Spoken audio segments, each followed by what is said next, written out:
Stock మార్కెట్ల update చూస్తున్నాం. Stock మార్కెట్లో ఐడిఎఫ్సి ఫస్ట్ బ్యాంక్ షేర్లు భారీగా పతనమవుతున్నాయి. చండీగఢ్ బ్రాంచ్ లో 590 కోట్ల మేరకు కుంభకోణం జరిగినట్టు వెలుగుచూడడంతో ఇవాళ భారీగా పతనమవుతున్నాయి. ఆ షేర్లు ఆందోళనకు గురైనటువంటి ఇన్వెస్టర్లు ఆ కంపెనీ షేర్లు అమ్మకాలకు పెట్టినట్టుగా కనిపిస్తోంది. దీంతో గరిష్టంగా 20% నష్టపోయింది.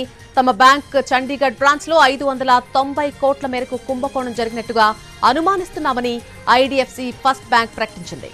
గవర్నమెంట్ ఖాతాల నిర్వహణలో ఈ మోసం జరిగినట్టు భావిస్తున్నారు. హర్యానా ప్రభుత్వ విభాగం ఒకటి ఈ బ్యాంకులో తమ ఖాతాను క్లోజ్ చేసి నిధులను బదిలీ చేయమని కోరగా ఈ కుంభకోణం వ్యవహారం బయటకొచ్చింది. పుస్తకాల్లో నగదు, బ్యాంక్ ఖాతాల్లో మొత్తానికి రెండింటికి కూడా సరిపోలకపోవడంతో అనుమానాలు మొదలయ్యాయి. దీంతో హర్యానా ప్రభుత్వంలోని పలు శాఖలు తమ ఖాతాలను సరిచూసుకోవడం మొదలుపెట్టాయి. అయితే చండీగఢ్ శాఖలోని ఖాతాల్లోనే ఈ సమస్య ఉన్నట్టుగా తెలుస్తోంది.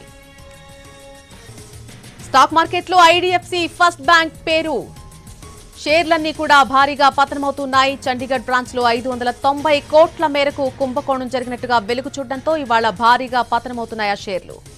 ఆందోళనకు గురైన ఇన్వెస్టర్లు ఆ కంపెనీ షేర్లు అమ్మకాలు చేపట్టారు. దీంతో గరిష్టంగా 20% నష్టపోయింది. తమ బ్యాంక్ చండీగఢ్ బ్రాంచ్ లో 590 కోట్ల మేరకు కుంభకోణం జరిగినట్టుగా అనుమానిస్తున్నామని ఐడిఎఫ్సి ఫస్ట్ బ్యాంక్ ప్రకటించింది.